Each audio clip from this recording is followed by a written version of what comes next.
నువ్వు చేయాల్సింది చెయ్యి, ఫలితం గురించి ఆలోచించవద్దన్న భగవద్గీత పాఠాన్ని అనుసరించడం న్యాయరంగంలో ఉన్నవారికి చాలా అవసరం. కేసు పరిష్కరించిన తర్వాత లభించే ప్రతిఫలాన్ని ఆశించకుండా న్యాయం తరపున పని చేయగలగాలి.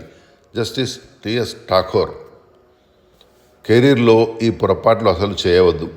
పని కన్నా ఫిర్యాదులు ఎక్కువ చేయడం, తమ పనితీరు మీద అభిప్రాయాలు తీసుకోకపోవడం, సంస్థ అవసరాలకు అనుగుణంగా మారకపోవడం, సవాళ్లకు భయపడి కంఫర్ట్ జోన్లో ఉండిపోవడం. టోలులో మైకెల్, టెక్ ఎంటర్ప్రీనర్.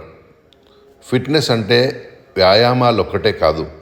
ఓ పిజ్జా తినడం ద్వారా కేవలం 30 సెకండ్లలో 300 క్యాలరీలు శరీరంలోకి చేరుతాయి. కానీ వాటిని వదిలించుకోవాలంటే మాత్రం 30 నిమిషాల పాటు రన్నింగ్ చేయాల్సి ఉంటుంది. కాబట్టి ఫిట్నెస్ సాధించడంలో వ్యాయామాలు చేయడం ఎంత ముఖ్యమో ఆరోగ్యకరమైన ఆహారం తీసుకోవడం అంతకన్నా కీలకం.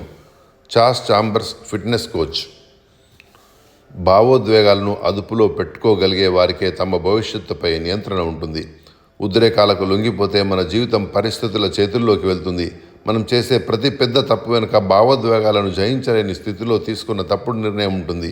మన ప్రతి విజయం విచక్షణతో చేసిన అడుగుతో మొదలవుతుంది. అందుకే భావోద్వేగాలపై నియంత్రణ సాధించండి. తై లోపేజ్, కంటెంట్ డెవలపర్.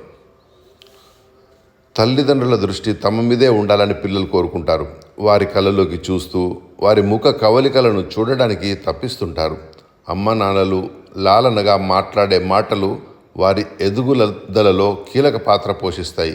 అయితే పిల్లలు తమ పక్కన ఉన్నప్పుడు కూడా తల్లిదండ్రులు ఫోన్ చూస్తూ పరధ్యానంతో ఉంటే వారిపై తీవ్ర ప్రతికూల ప్రభావం పడుతుంది. ఇప్పటికైనా ఈ విషయంలో జాగ్రత్త పడండి.